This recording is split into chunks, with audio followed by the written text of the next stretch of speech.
Nous sommes samedi soir en Belgique, à quelques kilomètres de la frontière française. Donc une première ligne ici, alors on va essayer de rétrécir un peu, comme ça va faire ralentir.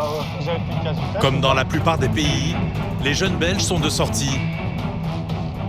Bonsoir monsieur, police de la route, je vous demande des documents du véhicule ainsi que votre permis de conduire, s'il vous plaît. Les policiers ont installé un poste de contrôle à quelques centaines de mètres d'une boîte de nuit. Vous soufflez fort dedans sans le toucher. Parfait. Pour le moment, les automobilistes ont tous été raisonnables. Jusqu'à cette voiture noire. Elle s'est arrêtée une centaine de mètres avant le contrôle pendant de longues secondes, avant d'enfin avancer jusqu'aux policiers. L'inspecteur principal Jason a tout de suite des soupçons. Forcément, quand une personne adopte ce genre de comportement, on se doute bien qu'il y a quelque chose de suspect derrière. Alors ça peut être soit la personne qui échange, le conducteur échange avec le passager de place, soit les occupants essayent de cacher quelque chose aux policiers. Et ici, en l'occurrence, je pense qu'on va plutôt se diriger vers ça. Dans la voiture, une bande de copains. Le conducteur ne semble pas dans son état normal. Tu prends des médicaments? Hein? Tu prends des médicaments? Non, aucun médicament, frère. Je prends pas de médicaments. C'est là, t'es sur ton nuage, un peu. Non, c'est juste Ouais, le stress. C'est juste le stress. Mais je parle à lui, pas à toi.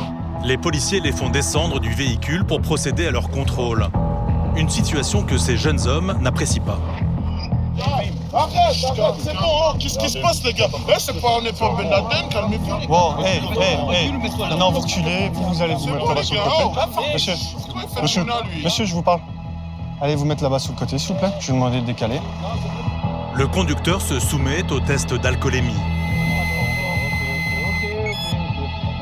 Négatif. En revanche, celui pour détecter les stupéfiants s'avère plus intéressant. Positif cocaïne. Ouais. Et il est positif au niveau de la cocaïne.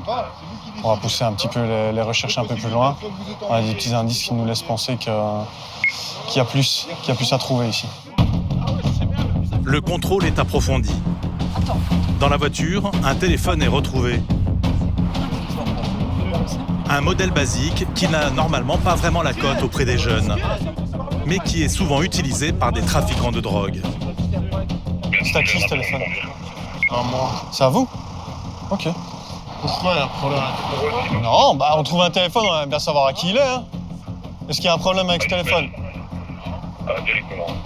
Right, Alpha, India. Voilà, c'est au conducteur. C'est le petit téléphone de... Ils sont tous connus pour tout. Les choses deviennent sérieuses. Le chien de la brigade canine entre en action et quand il aboie, c'est qu'il trouve.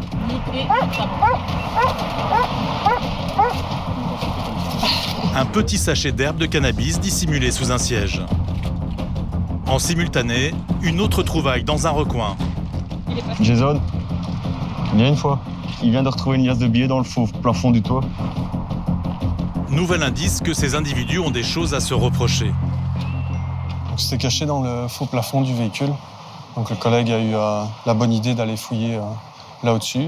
C'est un toit ouvrant, monsieur avait été la glisser juste là. Donc on commence petit à petit à trouver ce qu'on cherche.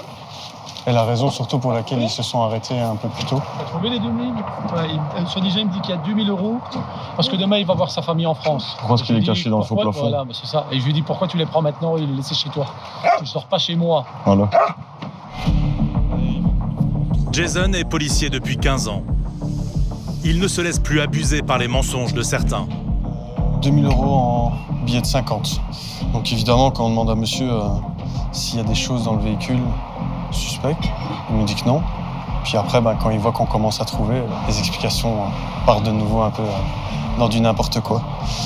Pour l'instant, on va continuer les fouilles parce que je pense qu'on n'a pas encore tout trouvé.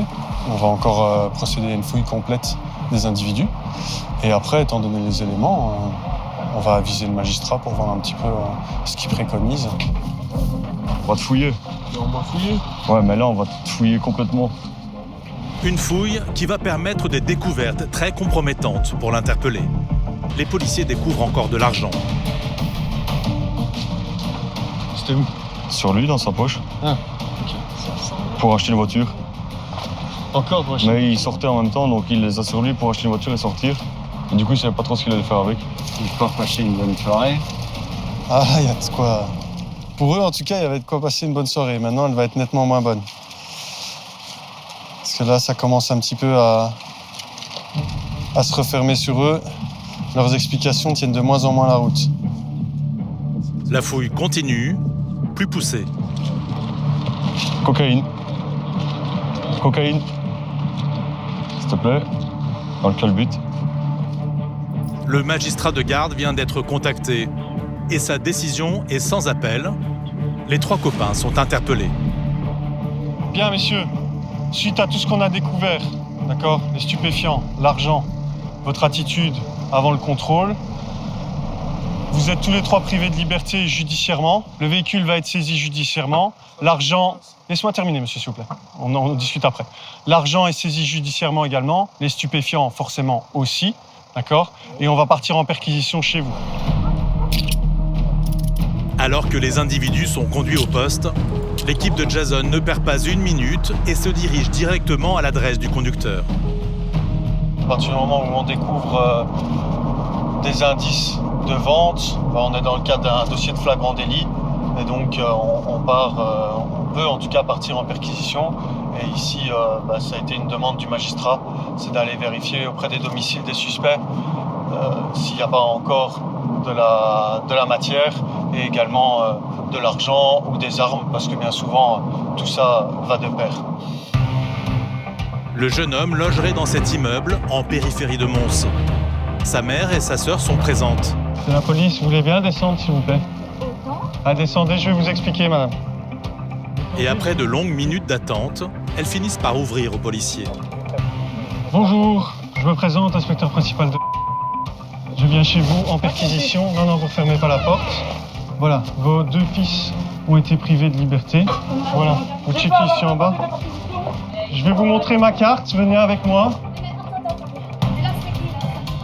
Lors de la perquisition, les policiers n'ont pas retrouvé de drogue ou de cash pour prouver le trafic. Mais tout de même quelques objets intrigants chez une famille censée vivre uniquement des allocations. Tu vois, et édition limitée, 68 sur 200.